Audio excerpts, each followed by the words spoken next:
Eye opener, the pursuit of profits could be literally killing us. In line with the last post, I must repeat the following: corruption at the top means corruption all along the food chain.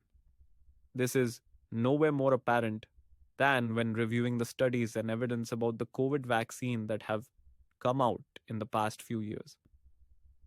As information that was suppressed under the Biden administration is allowed for public consumption, it appears that the mRNA COVID 19 vaccines were not only not as effective as historically claimed, but are actually causing harm and even death. While there are several examples, studies, and reasons provided that expose the need for more research into the vaccine's effectiveness and safety, the focus in this post will be only on two. First off, the mandating of the vaccine in America, which forced people to either succumb to an unproven medical procedure or become a pariah and an outcast of society, or losing all means of supporting oneself by losing access to work or other necessities of life. Some staunch proponents of the vaccine even advocated for isolating unvaccinated people in communities akin to leper colonies. Their argument being that the unvaccinated poses a threat to everyone else.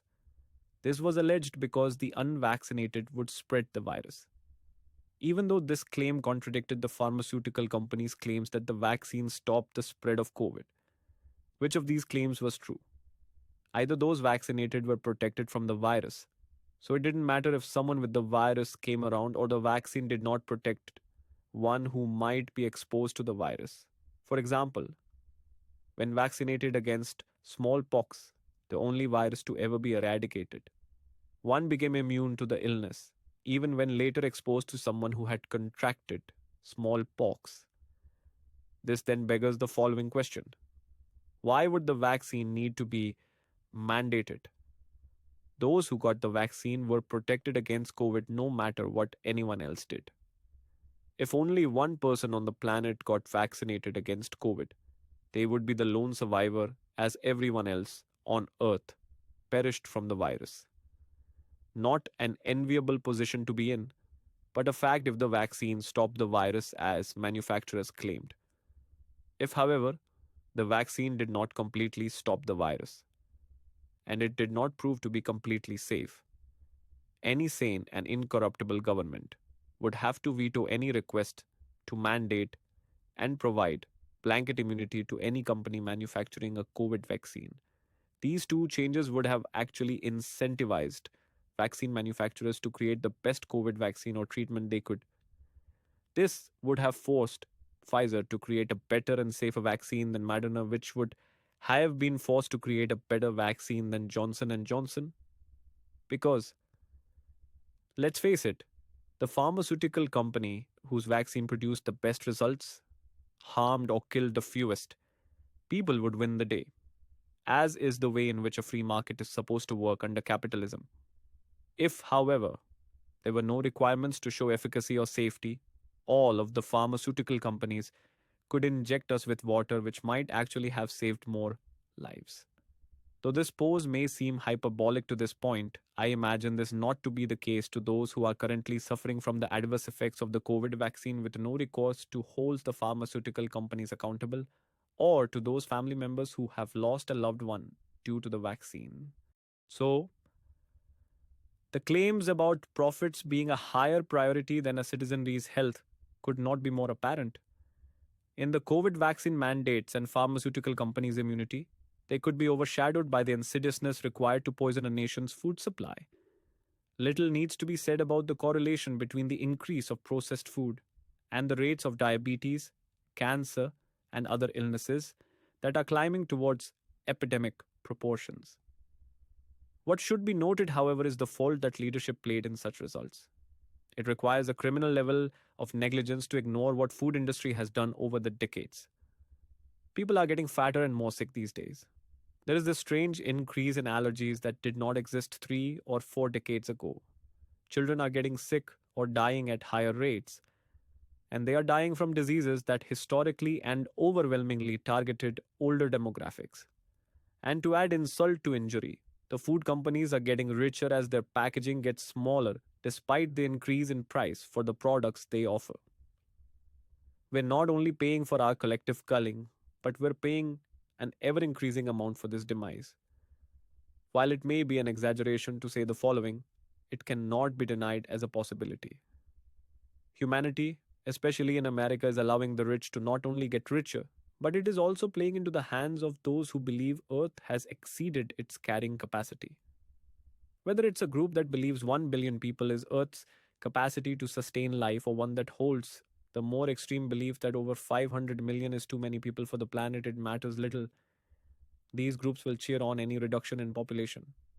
And if they can profit in the run up to a sufficient depopulation, all the better for them to defend themselves against the attacks that the remaining 500 million people will launch against them in this post apocalyptic world they envision. In the end, one must wonder, if they are willing to poison our food and medicine, what else are they willing to do to get rid of us? Oh, yeah, there's always war, endless war, even when the results are never good. If you can get the people who will have to fight in and possibly die in said wars to agree to said wars, how could you ever be blamed for starting said wars? It's odd that few, if any, of the world's leaders consider the outcome of any wars these days. There never seems to be a discussion about how none of the wars since World War II have produced any positive outcomes. I haven't heard an American leader ever point out how the wars fought today haven't led to peace. I know that no leader could ever make such a claim. This I understand, but why don't the citizens in countries going to war ever stand against any particular war based on the fact that it will not lead to peace or any real benefits? I am, of course, referring to wars of aggression, not those that people fight in defense of the nation. The second question that should be asked pertaining to the COVID vaccine is this: if the vaccine is safe, why do the pharmaceutical companies that manufacture it need immunity from lawsuits? It's almost as if those companies knew they would be sued over their vaccines. What other company is protected against lawsuits when their product or service is exposed as the cause for severe harm or death? Car manufacturers get sued if it's proven that their vehicle or some aspect of their vehicle was the reason for an accident. Medicines or medical professionals face consequences when they are proven harmful or negligent. Heck, even other vaccines can lead to lawsuits. Why not the COVID vaccine? Having a product that everyone must take but for which your company can't be sued sure sounds profitable.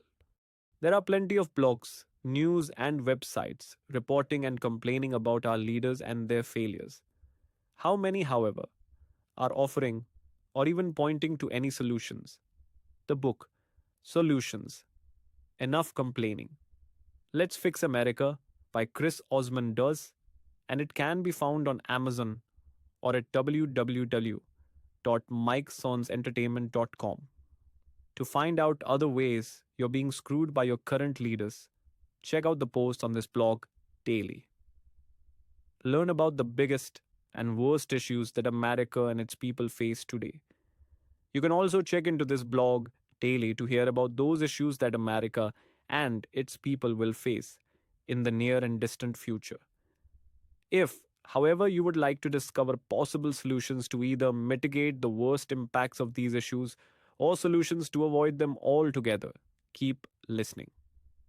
The problems we face are not as complicated as so many leaders and news reports claim.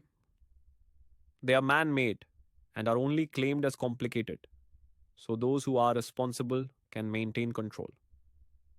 For example, there is a persistent argument that moving government is like turning a cruise ship around. It is supposedly a long process that can only be achieved incrementally. While this may be true for laws and policies that benefit the majority of Americans, it does not seem to be so for that smallest of American minorities. When one examines the policies and laws that benefit that minority known as the elite or the rich, the speed at which those laws are passed is exponentially faster. While most of us sit on the deck chairs waiting for the Titanic to avoid the myriad of icebergs of which we seem to continually run afoul, the elite ride comfortably in speedboats. If, according to the Declaration of Independence, all men are created equal, why do the rich live quite different lives than the rest of us. Where is our speedboat? In 2018, Chris Osman wrote a book highlighting the problems humanity would face if more power, wealth, and control were funneled to a small group of individuals, groups, or organizations. In that book, Mr. Osman provides solutions offered up from himself and others to the inevitable problems we would all face. In it, he also provided a means for the public to analyze, compare, and contrast the words and deeds of those we've chosen to follow against our real world experiences.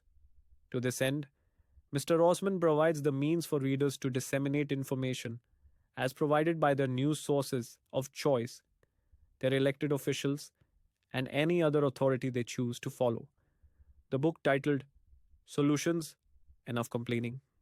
Let's Fix America offers a means to hold leaders up not just to a higher standard than is currently accepted, but to one that will improve lives. Profits over people might not be the best motto. Click the link below and get your copy of Solutions today.